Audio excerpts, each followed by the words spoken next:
अस्सलाम वालेकुम grade 7 hope you all are doing good.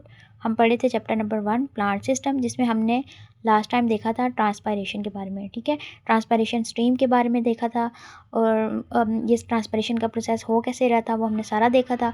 फिर हमने कुछ फैक्टर्स देखे थे कि ट्रांसपायरेशन के ऊपर कुछ फैक्टर्स हैं वो अफेक्ट कर रहे होते हैं, जिसकी वजह से ट्रांसपायरेशन कभी कम हो जाती है, कभी बहुत ज़्यादा हो जाती है। ठीक है, और बहुत ज़्यादा होने की वजह से क्या नुकसान हो रहा था प्लांट को कि वो विल्ट हो जाता है। ठीक है, एक अपरेटस के बारे में भी हमने थोड़ा पढ़ा था कि एक फोटोमीटर होता है डिवाइस जो ट्रांसपायरेशन के रेट को मेजर करता है। ठीक है, आज हम इम्पोर्टेंस पढ़ेंगे ट्रांसपायरेशन की, कि ट्रांसपायरेशन का जो प्रोसेस है जो ऑल टाइम प्लांट में हो रहा होता है, ठीक है, वो क्यों ज़रूरी है प्लांट के लिए, उसकी क्या इम्पोर्टेंस है, क्या इफ़ादियत है, और वो प्लांट की लाइफ के लिए क्यों ज़्यादा इम्पोर्टेंट है। ठीक है, तो बच्चों मैंने आपको बताया था कि जो ट्रांसपायरेशन स्ट्रीम है वो रूट से स्टार्ट होती है। ठीक है, वो रूट से बनना स्टार्ट होती है क्योंकि ट्रांसपायरेशन के लिए हमें वाटर चाहिए और वाटर प्लांट कहाँ से लेता है, रूट से लेता है, इसलिए ट्रांसपायरेशन स्ट्रीम भी रूट से बनना स्टार्ट होती है। ठीक है, अब वो जो वाटर है ना जो लीफ तक जा रहा है वो सिर्फ अकेला नहीं है, वो अपने साथ साथ जो सोइल, क्योंकि वाटर सोइल से आ रहा है ना प्लांट की तरफ, तो वो वाटर जो है अपने साथ साथ मिनरल्स को भी लेकर आ रहा है, अपने साथ मिनरल्स को भी बहा कर ला रहा है प्लांट की तरफ। ठीक है,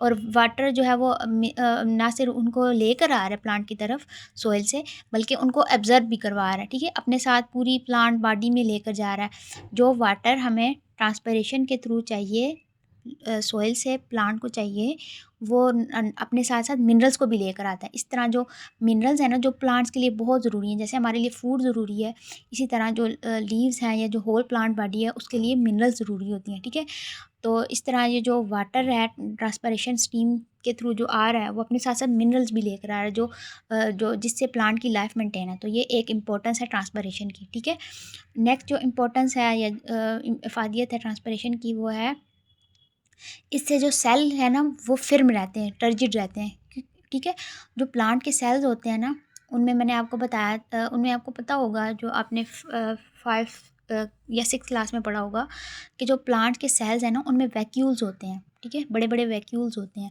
वो वैक्यूल्स क्या स्टोर करते हैं, उनके अंदर वाटर स्टोर होता है। ठीक है, अगर हमें अगर उनके पास वाटर नहीं होगा तो वो जो वैक्यूल्स हैं वो श्रिंक हो जाएंगी और सेल भी श्रिंक हो जाएगा प्लांट का, जिससे प्लांट की डेथ हो सकती है। ठीक है, तो वो जो वाटर है वो वैक्यूल्स को भी, ये प्लांट के सेल्स को भी टर्जिड रख रहा है, मतलब कि स्ट्रॉन्ग बना रहा है, उसके अंदर वाटर फिल कर रहा है, जिसकी वजह से वो श्रिंक नहीं हो रहे, वो अपनी जगह पर कायम है, अपनी जो उनकी शेप है ना उसको मेंटेन किए हुए हैं। ठीक है, जिससे प्लांट को सपोर्ट मिल रही है, क्योंकि जब सेल मेंटेन होगा तो प्लांट की शेप मेंटेन होगी, प्लांट के सेल की फंक्शन जो है वो मेंटेन रहेंगे। तो इस तरह प्लांट को जो है वो अच्छे तरीके से सपोर्ट प्रोवाइड कर रहा होता है वाटर, कि वो वैक्यूल को फिल कर रहा है और प्लांट की जो शेप है उसको मेंटेन रख रहा है ताकि वो अपना फंक्शन परफॉर्म कर सके। जो थर्ड और लास्ट इंपॉर्टेंट है ट्रांसपिरेशन का प्रोसेस प्लांट के लिए क्यों ज़रूरी है, वो ये है कि जब भी वाटर एवेपोरेट होता है प्लांट से तो प्लांट जो है वो कूल हो जाता है। ठीक है, उसका टेम्परेचर जो है वो लो हो जाता है, जिसकी वजह से वो हॉट इन्वायरमेंट में सर्वाइव कर सकता है या समर में अच्छे तरीके से सर्वाइव कर सकता है। ठीक है, जब भी आप लोगों को मैं एक एग्जांपल देती हूँ, आप लोग जो स्पैरोज़ के लिए छतों पर पानी रखते हैं ना, अपने रूफ्स पे या टेरेस पे पानी रखते हैं, उसके जो सबसे उस वेसल के अंदर जो वाटर है उसके ऊपर सबसे ऊपर वाले जो मॉलिक्यूल्स होते हैं ना वाटर के, वो सन एनर्जी ऑब्ज़र्व करेंगे या इन्वायरमेंट की हीट एनर्जी ऑब्ज़र्व करेंगे, और वो एनर्जी है उस एनर्जी को यूज़ करेंगे रेस्ट ऑफ द मॉलिक्यूल के साथ, जो उनकी बॉन्डिंग है ना अपर वाले वाटर मॉलिक्यूल्स की, जो रेस्ट वाले नीचे वाले वाटर मॉलिक्यूल्स के साथ जो बॉन्डिंग है ना उसको ब्रेक कर देंगे, उस एनर्जी को यूज़ करते हुए, हीट एनर्जी या सन की एनर्जी को यूज़ करते हुए उस बॉन्डिंग को ब्रेक कर देंगे, जिसकी वजह से वो इवेपोरेट हो जाएंगे। ठीक है, ऊपर वाले मॉलिक्यूल, और वो जो रेस्ट वाले मॉलिक्यूल है, तो नीचे वाले मॉलिक्यूल हैं उनकी एनर्जी कम थी ऊपर वाले मॉलिक्यूल से।